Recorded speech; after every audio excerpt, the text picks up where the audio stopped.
आज का हमारा जो विषय है भाषा विज्ञान में, वह है भाषा के अभिलक्षण। आप लोग ध्यान दीजिएगा, एक और विषय है, एक और टॉपिक होता है जो होता है भाषा की विशेषताएं। वह भी हम पढ़ेंगे अगली क्लास में, लेकिन उसमें विशेषता और अभिलक्षण, इन दोनों में अंतर है। और क्या अंतर है ये जानेंगे हम। और अभिलक्षण जो होता है वो, उसमें हम क्या अध्ययन करने वाले हैं यह भी जानेंगे। तो एक विद्वान हैं, भारतीय विद्वान हैं, जिनका नाम है डॉक्टर उमा शंकर उपाध्याय, सेवानिवृत्त हैं वो। उन्होंने हॉकेट नाम के, ध्यान से देखिएगा, आप लोग को स्क्रीन दिख रहा है ना? नहीं, उतना नहीं। हाँ, स्क्रीन पर मैं आप लोगों के लिए एक शोध आलेख ढूंढ कर मैंने रखा है, वही साझा कर रही हूँ। तो आप देखिए, ये जहां पर मेरा कर्सर है, हॉकेट नाम है। हॉकेट नाम के एक विद्वान हैं पश्चिम के। उन्होंने भाषा के अभिलक्षणों पर विशेष रूप से काम किया, अध्ययन किया। और अध्ययन करने के पश्चात उन्होंने भाषा के कुल 16 अभिलक्षणों की बात की। और वह 16 अभिलक्षण वे हैं जो भाषा को, मनुष्य की भाषा को मानवेतर भाषा से अलग करते हैं। तो वो जितने बिंदु हैं जो मानव भाषा को मानवेतर, मनुष्य के अतिरिक्त जो लोग कुछ भी ध्वनियां प्रकट करते हैं, जैसे पशु हैं, पक्षी हैं, ये जो भी ध्वनियां प्रकट करते हैं, क्योंकि ये तो आप लोगों ने पढ़ा, शुरू में ही हमने बात की थी कि हम भाषा की सबसे छोटी इकाई ध्वनि होती है। और हम भाषा विज्ञान में जिस भाषा का अध्ययन करने जा रहे हैं वह वाक भाषा होती है। तो इसलिए यहाँ पर जो हम अभिलक्षण में जानेंगे वो मानव भाषा के अभिलक्षणों के बारे में जानेंगे। और इसके साथ साथ तुलनात्मक रूप से हम ये देखेंगे कि किस प्रकार मानव भाषा मानवेतर भाषा से अलग है। तो इसे समझने के लिए मैंने उमाशंकर उपाध्याय द्वारा लिखे हुए आलेख को मैं इस समय आपके साथ साझा कर रही हूं। और यह आलेख उन्होंने हॉकेट के शोध पर के आधार पर लिखा है। आप इन चीजों को याद रखिएगा। और ये बड़ा ही चर्चा का विषय रहता है हमेशा ही विद्वानों में कि किस प्रकार मनुष्य की भाषा दूसरे प्राणियों की भाषा से अलग है, क्या अंतर है उनमें, किस प्रकार का अंतर है। तो एक अमेरिकी भाषाविद हैं चार्ल्स एफ हॉकेट, जिन्होंने 1959 में एक लेख प्रकाशित किया। और ये देखिए, उनके लेख का नाम है animal languages and human language. और उसमें उन्होंने कुछ शुरुआती आधार पर, पहले आलेख में अपने, उन्होंने 7 अभिकल्प अभिलक्षण निर्धारित किए।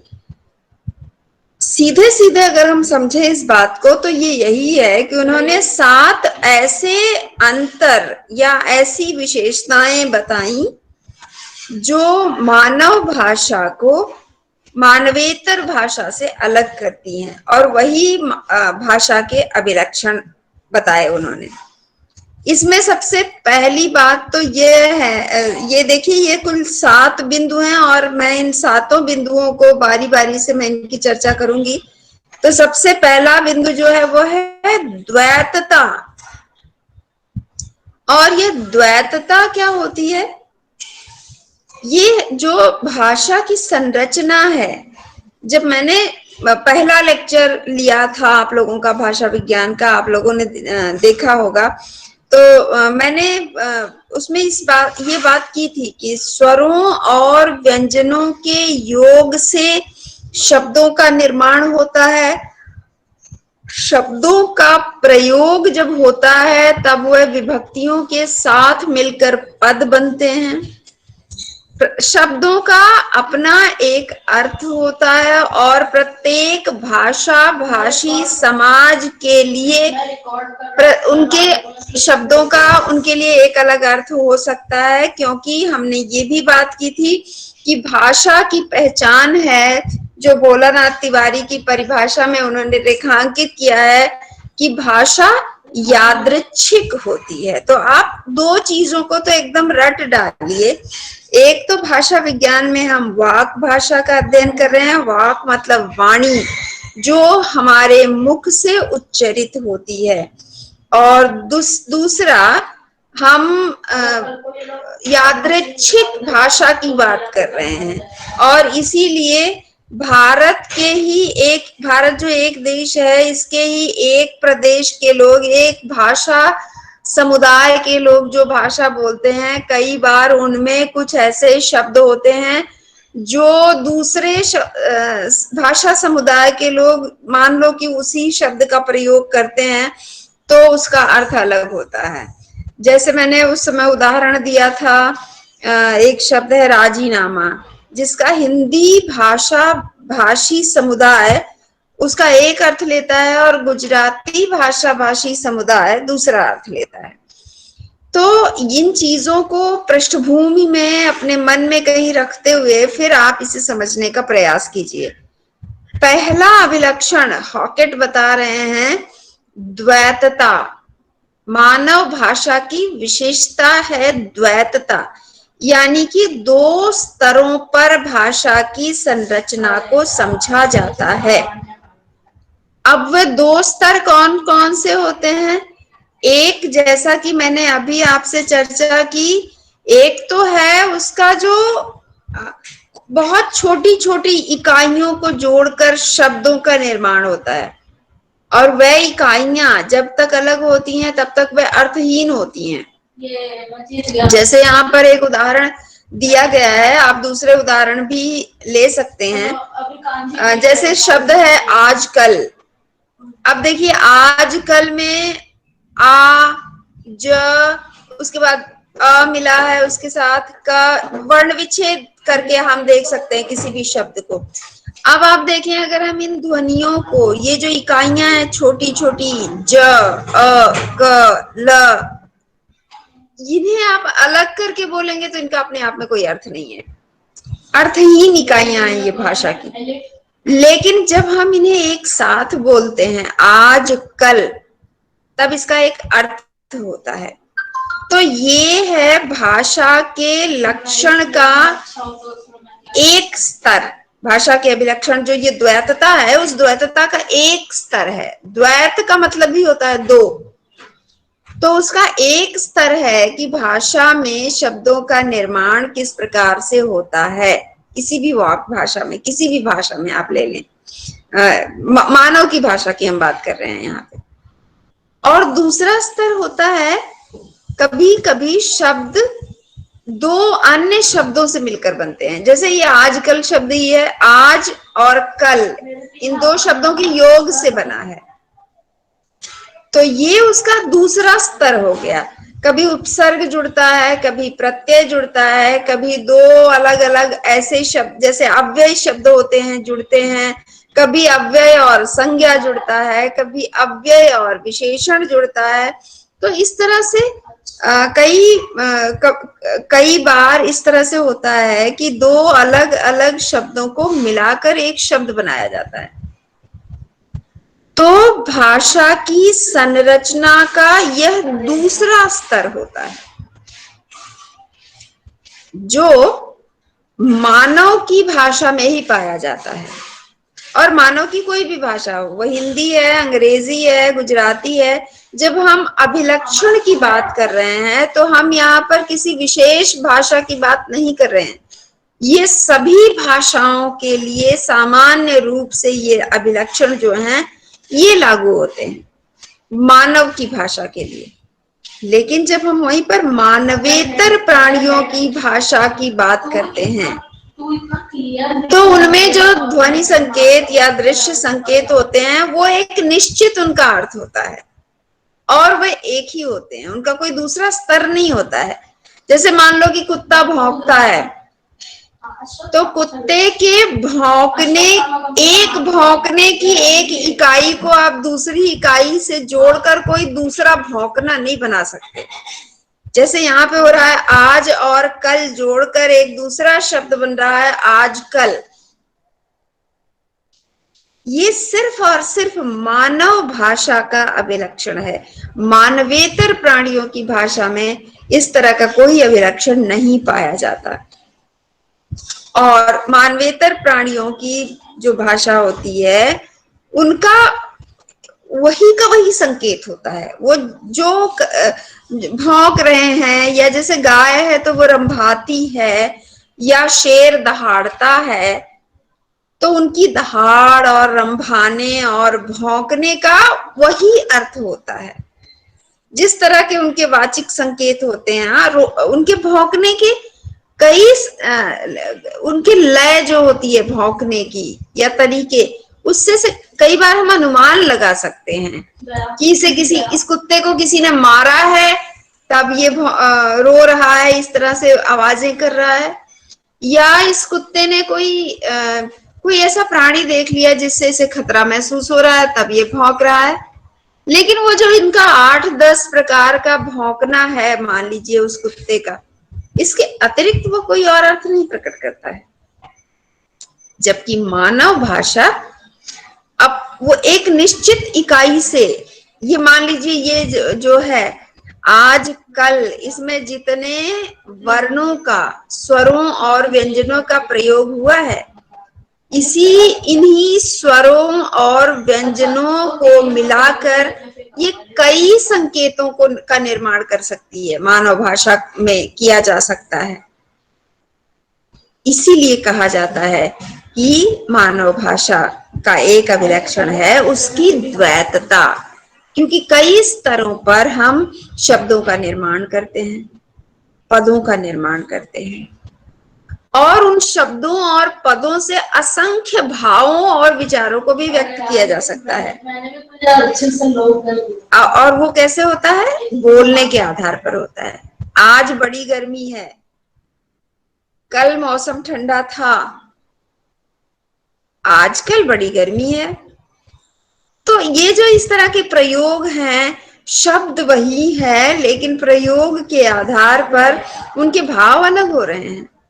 तो इस प्रकार मानव भाषा इस कारण से या इन कारणों से मानवेतर भाषा से अलग होती है, और यह वो जो अलगाव है, जो भिन्नता हमें देखने को मिलती है, वही उसके अभिलक्षण है, जिसमें पहला है द्वैतता, जिसकी हमने अभी बात की, और दूसरा अभिलक्षण है उत्पादकता।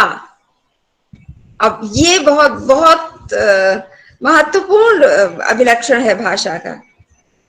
मनुष्य ने जब भाषा सृजी होगी, यानी कि आप कल्पना कीजिए जिस रूप में हम आज भाषा का प्रयोग कर रहे हैं, इसके आरंभिक काल में भाषा ऐसी ही नहीं रही होगी। लाखों वर्षों का समय लगा होगा मनुष्य को भाषा जिस रूप में आज वह इस्तेमाल कर रहा है इस रूप में पहुंचने में। तो जिस रूप में भाषा आज पहुंची है, जितनी तरह के शब्दों का, वाक्यों का, उनके अर्थ प्रयोगों का को हम देख पा रहे हैं, ये कैसे संभव हुआ? ये संभव हुआ है भाषा की उत्पादकता के आधार पर। और आप देखिए, नित नए शब्दों को हम गढ़ते हैं, नित नए वाक्यों को भी हम गढ़ते हैं। क्यों गढ़ पाते हैं? क्योंकि भाषा में यह विशेषता है, भाषा का यह गुण है कि उसमें उत्पादकता होती है। और कई बार तो हमारे सामने कोई एक व्यक्ति उन्हीं शब्दों से, उन्हीं ध्वनियों से, उन्हीं इकाइयों से कुछ नए ध्वनि संकेतों का, शब्दों का, वाक्यों का प्रयोग कर लेता है, जो हमारे लिए बिल्कुल नया होता है, जिसका प्रयोग अभी तक किसी ने नहीं किया, लेकिन फिर भी हम उसे समझ लेते हैं। तो ये दोनों मिलकर भाषा की एक बड़ी विशेषता है, भाषा की उत्पादकता और वो नई चीज जो हमारे सामने आती है हम बड़ी जल्दी उसे ग्रहण कर लेते हैं, समझ लेते हैं। अभी आप देखिए, जिस समय में हम जी रहे हैं, कोरोना के समय में, कोरोना आने से पहले आप लोग बताइए, या आप अपने बड़ों से पूछिए, या इस पर एक सर्वे कर डालिए कि क्या किसी ने लॉकडाउन का जिस तरह का प्रयोग विश्व में इस कोरोना के समय में, कोरोना के दौरान हुआ है, क्या कभी पहले किसी ने सुना था ऐसा प्रयोग या किया था ऐसा प्रयोग? नहीं। अब हमारे लिए लॉकडाउन शब्द कोई नया नहीं है। लॉक भी हम जानते हैं, डाउन भी हम जानते हैं, दोनों को मिलाकर, जैसे आजकल को मिलाकर एक नया शब्द बना, वैसे लॉक और डाउन को मिलाकर जब एक नया शब्द मिल गया लॉकडाउन, उसे भी हम जानते हैं। उसके पहले के प्रयोगों को भी हमने देखा है, सुना है और समझा है। फैक्ट्रियों में लॉकडाउन हो जाया करता था, बाजारों में लॉकडाउन हो जाया करता था, लेकिन देशों में लॉकडाउन हो जाएगा ऐसी किसी ने कल्पना नहीं की थी। और देशों में ऐसी स्थिति आई जिसके लिए प्रयोग किया गया शब्द लॉकडाउन किसी को समझाना नहीं पड़ा।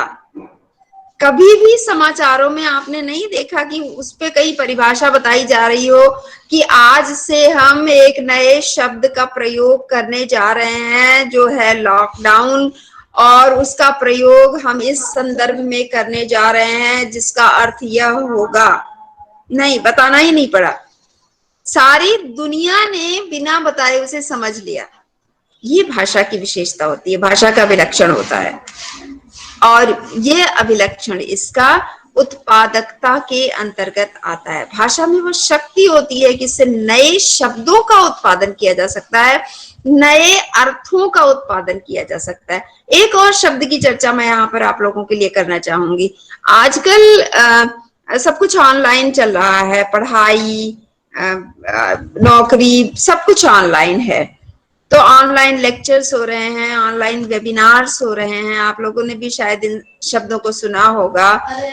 आजकल इसके लिए एक, जैसे मैं आपको ऑनलाइन प्रेजेंटेशन दे रही हूँ और आप उसे अपने स्क्रीन पर, मोबाइल के स्क्रीन पर, लैपटॉप के स्क्रीन पर, या फिर टीवी के कंप्यूटर के स्क्रीन पर देख पा रहे हैं। तो ये जो ऑनलाइन प्रस्तुति होती है, इसके लिए अंग्रेजी में एक शब्द का प्रयोग किया गया, वर्चुअल प्रेजेंटेशन। अब ये वर्चुअल शब्द कहां से आया? वर्चुअल शब्द आया एक्चुअल के विलोम के रूप में। जैसे विलोम शब्द आपने पढ़ा है, तो एक्चुअल का मतलब तो हो जाता है यथार्थ, वर्चुअल का मतलब फिर तो हो गया जो यथार्थ नहीं है। आप समझिए इसको, अगर विलोम शब्द है, एक्चुअल का विलोम है वर्चुअल, तो एक्चुअल का मतलब है यथार्थ और वर्चुअल का मतलब है जो यथार्थ नहीं है, मतलब अयथार्थ। इसका मतलब हो कृत्रिम भी हो सकता है, लेकिन आर्टिफिशियल नहीं कहा जा रहा है, कहा जा रहा है वर्चुअल। अब ये वर्चुअल शब्द चलो अंग्रेजी का हो गया, इसमें वर्चुअल क्या है? आवाज मत करो, इसमें वर्चुअल क्या है? प्रस्तुति तो एक्चुअल ही हो रही है, सिर्फ माध्यम बदल गया है। जो प्रस्तुति कक्षा में विद्यार्थियों के सामने भौतिक रूप से हुआ करती थी, वही प्रस्तुति अब ऑनलाइन हो रही है, डिजिटल तकनीक के माध्यम से हो रही है। तो तकनीक बदली है, आधार बदला है, ये वर्चुअल नहीं है, मतलब ये अयथार्थ नहीं है। मैं अभी भी आप लोगों को पढ़ा रही हूँ, आप लोग पढ़ रहे हैं, मैं बोल रही हूँ, आप लोग सुन रहे हैं, और मैं अपने लैपटॉप की स्क्रीन पर जो कुछ भी दिखा रही हूँ वह आप अपने जो भी डिवाइस आपके पास है, जो भी उपकरण आपके पास है, उस पर देख पा रहे हैं। तो इसमें वर्चुअल जैसा कुछ नहीं है, लेकिन इसका प्रयोग किया जा रहा है। और जब वर्चुअल प्रेजेंटेशन शब्द का प्रयोग किया जाता है तो हर कोई ये समझ लेता है, इसका मतलब यही है डिजिटल प्रस्तुति। और इसके लिए अब एक दूसरी भाषा को भी हम ले लेते हैं, हिंदी को ले लेते हैं। इसके लिए हिंदी में नया शब्द गढ़ा गया। जैसे वहां पर एक्चुअल का विलोम आया वर्चुअल, वैसे ही एक्चुअल का मतलब जब यथार्थ है तो उसके विलोम में एक शब्द लाया गया आभासी। अब कहते हैं आभासी प्रस्तुति। अब आभास होना मतलब क्या होता है? आभास तो उस चीज का होता है जो वास्तव में ना हो, लेकिन उसका आभास हो, उसके होने का आभास हो। अब आप देखिए, क्या ये शब्द सही है इस प्रस्तुति के लिए जो मैंने अभी समझाया? ये आभासी नहीं है, ये वास्तव में प्रस्तुति हो रही है। आप इसे देख पा रहे हैं, आप इसे सुन पा रहे हैं। लेकिन जब आभासी प्रस्तुति शब्द का प्रयोग किया जाता है तब लोग उसका वही अर्थ ग्रहण करते हैं जो वक्ता कहना चाहता है। तो देखिए, ये भाषा की उत्पादकता की ही शक्ति है कि मनुष्य ने कुछ नए शब्द गढ़ लिए, और उसने जो नए शब्द गढ़े उसने एक नया अर्थ भी दिया। उसका जो पुराना अर्थ था वो इस समय उसने छोड़ दिया, अयथार्थ छोड़ दिया। वर्चुअल का मतलब है डिजिटल प्रस्तुति, यहाँ अयथार्थ कुछ नहीं है, सब कुछ यथार्थ है।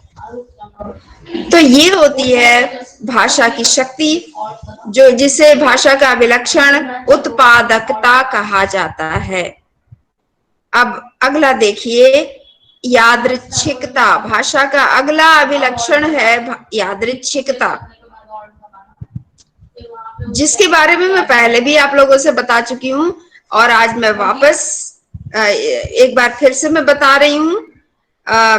भाषा विज्ञान में भोलानाथ तिवारी ने भाषा की परिभाषा देते हुए कहा भी है कि यादृच्छिक है भाषा, अर्थात भाषा के जो शब्द हैं, उनके जो प्रयोग हैं, उनके जो अर्थ हैं, वे यद ऐच्छिक, जैसी उस समय जब उनका प्रयोग आरंभ हुआ, उस समय जैसी इच्छा की गई, उस समय के लोगों ने, उस विशेष भाषा भाषी समूह के लोगों ने जो इच्छा की, उसके आधार पर अर्थ ग्रहण कर लिया गया। और यही कारण है कि एक भाषा भाषी समूह एक ही शब्द का एक अर्थ लेता है, दूसरा भाषा भाषी समूह दूसरा अर्थ लेता है। या यूं कहें कि एक भाषा भाषी समूह एक वस्तु का एक नाम देता है और दूसरा भाषा भाषी समूह उसका दूसरा नाम दे देता है, और वह प्रयोग में चल पड़ता है और लोग उसे समझने लगते हैं। जैसे आप शब्द ले लें, एक शब्द है आलू। हम जब हिंदी में कहते हैं आलू तो कहते ही हमारे सामने एक चित्र आता है, एक गोल सी एक सब्जी होती है जिसके बिना कोई भी सब्जी फीकी है। लगभग सभी सब्जियों में उसका साथ जरूरी होता है, हमने उसे आलू कह दिया, और हिंदी भाषा भाषी समूह ने उसे स्वीकार कर लिया और वह सब उसे आलू कहने लगे, और आज उसका प्रयोग आलू के रूप में ही हो रहा है। लेकिन गुजरात में उसे बटाका कहा गया, और गुजरात के लोगों ने उसी चीज को बटाका नाम दिया। चीज वही है, उसका अर्थ भी वही है, जो एक सब्जी है, नाम अलग है। तो इसका ये मतलब होता है भाषा का उसके नाम के साथ या उसके अर्थ के साथ यादृच्छिक संबंध होता है, जो रूढ़ हो जाता है, जो चल पड़ता है। जैसे आप देखिए, एक शब्द है केला, हिंदी में कहा गया केला, अंग्रेजी में उसे कह दिया गया बनाना। वस्तु तो वही है, एक फल है, उसके आकार में भी कोई अंतर नहीं आता है, लेकिन नाम अलग दे दिया गया। ये है यादृच्छिक। अब कोई अगर पूछे किसी से कि जरा बताइए कि आप इस शब्द का प्रयोग क्यों करते हैं, आप इसे बनाना क्यों कहते हैं, आप इसे केला क्यों नहीं कहते, तो ये कहा जाएगा कि हमें पता नहीं है, क्योंकि हमने अपने माता पिता से यही सीखा है, हमने अपने समाज से यही सीखा है। अब जरा माता पिता से पूछिए वह क्यों करते हैं इस शब्द का प्रयोग, तो वो कहेंगे कि हमने भी अपने माता पिता से यही सीखा है। इसका क्या मतलब हुआ कि एक नाम दे दिया गया, वही नाम चल पड़ा और उसका प्रयोग उस भाषा भाषी समूह के लोग करने लगे। इसलिए कहा जाता है भाषा का यह एक बड़ा महत्वपूर्ण अभिलक्षण है यादृच्छिकता, जैसी इच्छा कर दी गई। और ये इस तरह रूढ़ हो जाता है कि इसे कोई रातों रात नहीं बदल सकता है कि चलो भाई आज तक तो हम केले को केला कह रहे थे, लेकिन कल सुबह से हमने सोचा है हम केले को आम कहेंगे और आम को केला कहेंगे। आप जरा बताइए, आप इस तरह के प्रयोग करने लगे तो कोई मानेगा उससे? हंसेंगे आप पर लोग कि कुछ जरूर समस्या है, मस्तिष्क की मानसिक समस्या है। तो ये जो विलक्षण है भाषा का, इसे यादृच्छिकता कहते हैं। और भाषा का अगला अभिलक्षण है अंतर विनिमेयता या व्यतिहारिता। कठिन है शब्द थोड़ा सा, शायद आप पहली बार सुन रहे हैं, लेकिन आप इसे समझिए। अंतर विनिमय, ये देखो, अंतर विनिमयता, इन तीन शब्दों से मिलकर बना है शब्द अंतर विनिमेयता। विनिमय होता है आदान प्रदान, विचार विनिमय करते हैं हम, विचारों का आदान प्रदान करते हैं। तो फिर अंतर विनिमय क्या हुआ कि भाषा जो होती है उसका प्रयोग भी किसी के द्वारा किया जा सकता है। और यहाँ पर जब हम मानव भाषा की बात कर रहे हैं तो इसका संबंध इसके प्रयोक्ताओं से है, जिसमें जैसे देखिए केला है, यूं कहते हैं ना, हमारे समाज में बड़ा लिंग भेद है, जाति भेद है, वर्ग भेद है। भाषा में वो भेद नहीं दिखाई देता है। ऐसा नहीं है कि किसी भी भाषा भाषी समाज का एक पुरुष केले को केला कहता है लेकिन उस समाज की महिला उसे आम कहती है, ऐसा तो नहीं होता है। अर्थात किसी भी लिंग का व्यक्ति हो, पुरुष हो, स्त्री हो, वह भाषा का प्रयोग एक समान रूप से कर सकता है। और किसी भी जाति का भी हो तो भी उससे कोई फर्क नहीं पड़ता, वह भी उसी तरह से उसका प्रयोग करेगा। किसी वर्ग का हो, वहां भी कोई फर्क नहीं पड़ता है। लेकिन ये सिर्फ मानव भाषा की विशेषता है। मानवेतर भाषा में ऐसा नहीं है। बहुत बार ऐसा होता है मानवेतर भाषा में कि उसमें जो नर है वह कुछ संकेत कर सकता है लेकिन मादा नहीं कर सकती है। जैसे आप देखिए, बड़े खुश हो जाते हैं वर्षा ऋतु में जब मोर नाचता है, मोर को नाचते हुए देखकर हम बहुत प्रसन्न हो जाते हैं। लेकिन सिर्फ मोर नाचता है, अगर आप चाहें भी तो मोरनी नहीं नाचेगी उस तरह से, क्योंकि ईश्वर ने उसे उस तरह के पंख नहीं दिए हैं। जबकि मनुष्यों में ये नहीं है। अगर पुरुष नाच सकता है तो स्त्री भी नाच सकती है, बड़ा नाच सकता है, बच्चा भी नाच सकता है। अब आप समझ रहे हैं, कोई किसी भी शब्द का प्रयोग, और ये संकेत होते हैं, उनके अपने संकेत होते हैं, जिसे जब आप प्राणी विज्ञान पढ़ेंगे तब आप जान पाएंगे। जानना चाहिए कुछ संकेतों को। जैसे हम सामान्य रूप से कहते हैं कोयल मीठा गाती है, पर प्राणी विज्ञान पढ़ें तो आपको पता चलेगा कोयल नहीं गाती, कोयल गाता है। समझिए आप इस मेरे प्रयोग को, कोयल नहीं गाती, कोयल गाता है। अर्थात अब आप इसे देखिए, पदों का परिचय प्राप्त कीजिए। कोयल एक शब्द है जो संज्ञा है और जो स्त्रीलिंग में प्रयोग की जाती है। कोयल गाती है, कोयल शब्द का प्रयोग नित्य स्त्रीलिंग है, लेकिन इनके स्वभाव का की जब हम बात करेंगे, प्राणी विज्ञान कहता है कि जो नर कोयल होता है वो गाता है,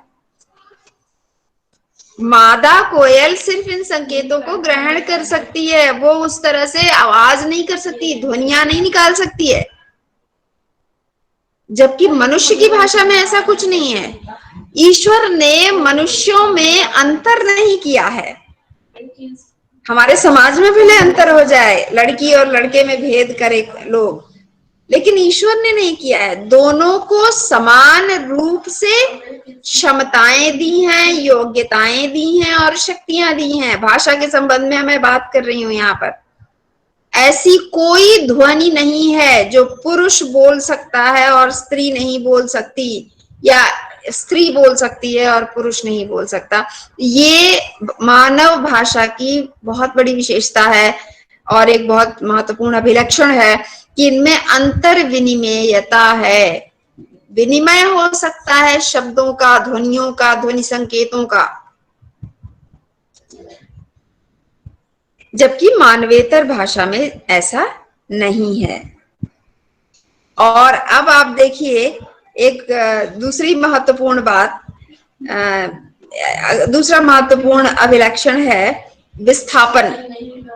आप लोगों ने शायद पढ़ा होगा विस्थापन विमर्श।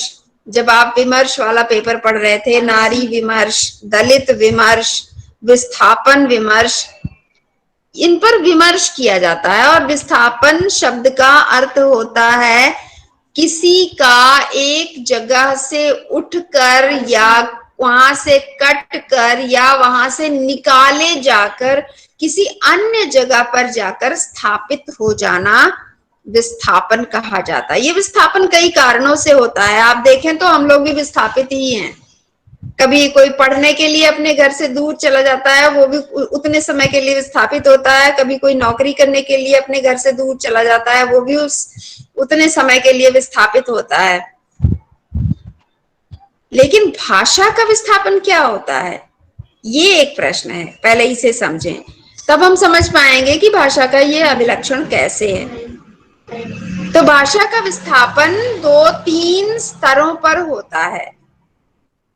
व्यक्ति ग्रह बदल सकता है। हम पृथ्वी पर बैठकर सूर्य की बातें कर सकते हैं, मंगल ग्रह की बातें कर सकते हैं, चांद तारों की बातें कर सकते हैं। और आप देखिए आपके कवियों ने तो क्या क्या कर डाला है कि पृथ्वी के लोगों की तुलना चांद सितारों से कर ली है। ये हुआ भाषा को विस्थापित करना। एक ग्रह से दूसरे ग्रह पे मनुष्य इतनी आसानी से नहीं जा सकता, भाषा जा सकती है। और काल की दृष्टि से भी मनुष्य की भाषा का विस्थापन हो सकता है। हम बैठे हुए हैं अपने आज में, इस समय आज 10 तारीख को 12:30 बजे हम लोग पढ़ाई कर रहे हैं। लेकिन हम ऐसा भी कर सकते हैं, जो कि अभी थोड़ी देर पहले मैंने किया था। मैं आप लोगों को आज के पहले समय में लेकर गई थी और मैंने आप लोगों से प्रश्न किया, परीक्षा कैसी हुई आप लोगों की? परीक्षा आप दे चुके हैं, वो बीते हुए समय की बात है। लेकिन हम वहां चले गए थे, आपने किसी ने कुछ जवाब दिया, किसी ने कुछ जवाब दिया, और इससे भी बहुत दूर अतीत में हम जा सकते हैं। हम वैदिक काल की बातें कर सकते हैं, हम अपने बचपन की बातें कर सकते हैं, हम अपने माता पिता के बचपन की बातें जान सकते हैं, सुन सकते हैं। तो स्थान की दृष्टि से भाषा का विस्थापन हो सकता है और काल की दृष्टि से भाषा का विस्थापन हो सकता है। कई महीने, कई दिन, कई सप्ताह, कई साल, कई शताब्दियां पहले हम जा सकते हैं। और जब हम काल की दृष्टि से भाषा के विस्थापन की बात करते हैं तो हम कई साल, महीने, शताब्दियां आगे भी जा सकते हैं, हम सोच सकते हैं। और इसी प्रकार तो कल्पनाएं की जा सकती हैं, की जाती हैं, विज्ञान कल्पनाएं भी की जाती हैं। व्यक्ति कल्पनाएं करता है तभी वो प्रयोग करता है और अपने प्रयोगों में सफल होता है। तो ये भाषा के माध्यम से ही संभव होता है। यहां तक कि आप देखिए, लोग कहते हैं भाषा को अलग कर देते हैं विज्ञान से, लेकिन जो एक वैज्ञानिक होता है वो किसी भी विज्ञान के किसी भी विषय का विशेषज्ञ हो सकता है। वो चिकित्सा विज्ञान से संबंधित हो सकता है, वो तकनीकी विज्ञान से संबंधित हो सकता है। जब वह आज के 10 साल बाद के तकनीक की बात करता है, सोचता है या कल्पना करता है, किसके माध्यम से करता है? भाषा के माध्यम से करता है। विस्थापित कौन होता है? भाषा विस्थापित होती है, तकनीक विस्थापित नहीं होती है, विज्ञान विस्थापित नहीं होता है, भाषा विस्थापित होती है। तो ये मानव भाषा की विशेषता है। मानवेतर प्राणी ऐसा नहीं कर सकते। आप जरा बात करके देख लीजिए किसी किसी चिड़िया से, किसी कुत्ते से, किसी गाय से, पूछिए जरा जाकर उससे कि आज तुम जिस तरह से 4 पैरों पर चलती हो गाय माता, क्या तुम्हारी परनानी भी वैसे ही चलती थी? गाय नहीं बता पाएगी, जवाब नहीं दे पाएगी। तो मानवेतर प्राणियों की भाषा में, उनके ध्वनि संकेतों में यह संभव नहीं है। इसीलिए यह मानव भाषा का एक अभिलक्षण है। मानवेतर प्राणियों की भाषा का अभिलक्षण नहीं है। और अगला अभिलक्षण है विशेषीकरण। विशेषीकरण मतलब मानव भाषा जो होती है, मानव भाषा का जब व्यवहार किया जाता है तो वह जिस विशेष कार्य के लिए उसका व्यवहार किया जाता है वह वही विशेष कार्य करता है, कोई और कार्य नहीं करता। मानव भाषा विशेषीकृत है। जैसे जब हम कुछ बोल रहे हैं, जैसे मान लीजिए और देखिए, ध्वनियां वही हो सकती हैं, शब्द वही हो सकते हैं, तो भी वो हमारी भूख नहीं मिटा सकते। जैसे मान लीजिए हम कहें मुझे केला खाना है। अब मुझे भूख लगी है, मुझे केला खाना है, लेकिन सिर्फ ये शब्द मेरी भूख का निदान नहीं कर सकते, वो मेरा खाना नहीं हो सकते। तो वो सिर्फ विशेष व्यवहार है जो वाचिक रूप से, जो जैसे मैंने पहले ही बताया, बहुत पहले से बता रही हूं, वाचिक रूप से संकेत संप्रेषण करते हैं।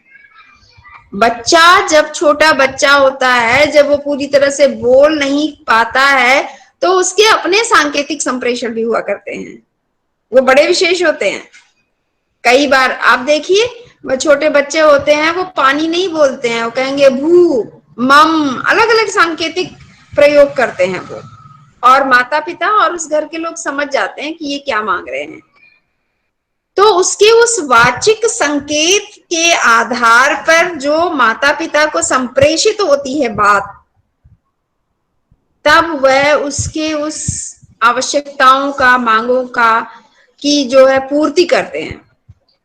इसलिए भाषा जो है वो व्यवहार संप्रेषण के लिए किया जाता है, जो कि एक संप्रेषण के लिए किया गया एक विशेष व्यवहार है। वो किसी अन्य की पूर्ति नहीं किया जा सकता, वो सिर्फ कह सकता है, वो सिर्फ संप्रेषित हो सकता है, और यही भाषा की विशेषता है। अगला है सांस्कृतिक संचारण। इस पर तो बड़ी चर्चाएं होती हैं। एक अभिलक्षण पर भाषा के बड़े बड़े वेबिनार्स हो सकते हैं, होते भी हैं, और इसीलिए कहा जाता है भाषा का सीधा संबंध संस्कृति से होता है। भाषा संस्कृति की वाहक होती है, और इसीलिए भाषा का खत्म होना अर्थात किसी संस्कृति का खत्म होना है। जो भाषा खत्म हो जाएगी वह संस्कृति भी खत्म हो जाएगी। और ये कैसे सिद्ध होता है? ये ऐसे सिद्ध होता है, जैसे मान लीजिए कोई एक हिंदी भाषी समूह है उसका, उस भाषा भाषी समूह का कोई एक छोटा बच्चा है, जब वो बच्चा जन्म लेता है, जैसे ही उसे मान लीजिए छोड़ दिया जाए किसी जर्मन भाषा भाषी समूह के पास,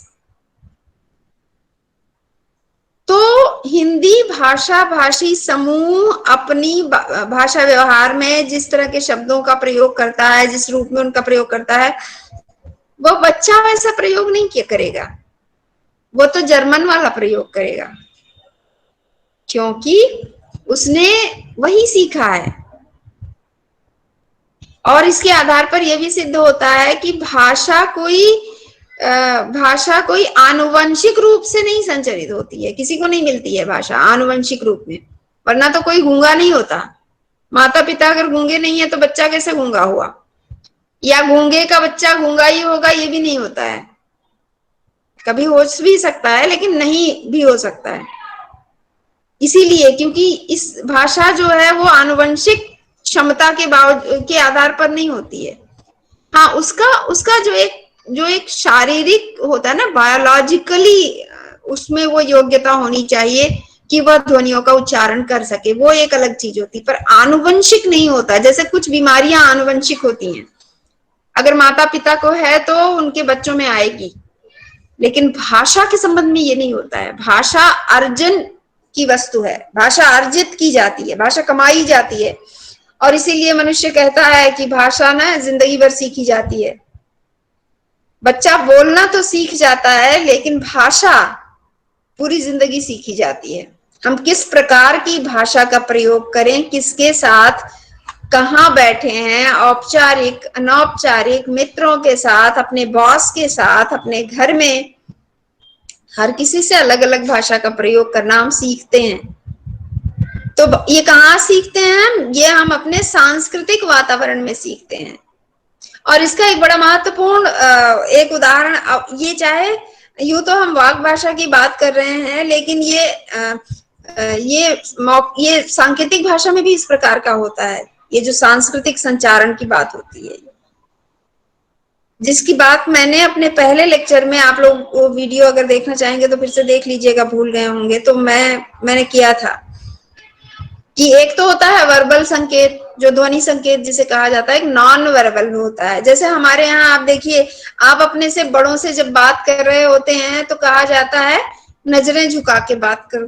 बड़ों के सामने नजरें ऊंची करके, निगाहें ऊंची करके, या आवाज ऊंची करके बात नहीं करनी चाहिए, ध्वनियां ऊंची नहीं होनी चाहिए। कई बार डांट भी पड़ती है हमको, ऊंची आवाज में बात मत करो। ये सांस्कृतिक होता है। और वहीं आप देखिए पश्चिम में आप चले जाएं तो पश्चिम में कहा जाता है कि आई कांटेक्ट होना बड़ा जरूरी होता है। जब आप किसी से बात करें तो उसके साथ आपका आई कांटेक्ट, उसकी आंखों में देखकर बात करें, इससे आपका आत्मविश्वास झलकता है। हमारे यहाँ आत्मविश्वास बाद की बात होती है, लिहाज पहले की बात होती है। बड़ों का लिहाज करना चाहिए। ये सब हम कहाँ से सीखते हैं? ये हम अपने सांस्कृतिक वातावरण में सीखते हैं। तो ये भाषा का एक महत्वपूर्ण अभिलक्षण है।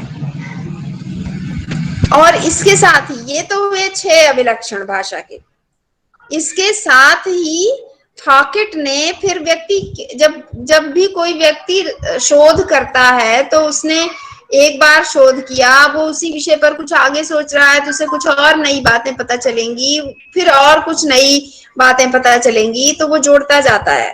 इसी प्रकार हॉकेट ने 3 चरणों में भाषा के अभिलक्षण की बात की है। तो पहला तो ये चरण था जो 1959 में 1959 में उन्होंने अपना एक शोध लेख लिखा, और जिसमें उन्होंने ये 6 अभिलक्षण बताए भाषा के। उसके बाद 1960 में उन्होंने और आगे काम किया, और 1960 में उन्होंने एक दूसरा आलेख लिखा, शोध आलेख, जो साइंटिफिक अमेरिकन में प्रकाशित हुआ, जिसका नाम है द ओरिजिन ऑफ स्पीच। उन्होंने अपने इन पहले के कहे गए 6 अभिलक्षणों के साथ 7 और अभिलक्षण उसमें जोड़ दिए, और जिसकी बात मैं आज नहीं करूंगी, विस्तार से मैं कल करूंगी। थोड़ा तकनीकी है ये विषय, इसलिए मैं बहुत ज्यादा एक ही दिन में नहीं पढ़ाऊंगी आप लोगों को, लेकिन समझिए इसे। फिर 6 उन्होंने उस 6 में उन्होंने ये 7 और जोड़े, और उसके बाद इस 7 में आगे चलकर और काम किया तो 3 और जोड़ दिया। तो इस प्रकार कुल 16 अभिलक्षण हो गए। 7, 6, 13, 3, 16, 16 अभिलक्षण है भाषा के, जो आपको समझना है, जिसमें से 6 की बात आज मैंने की।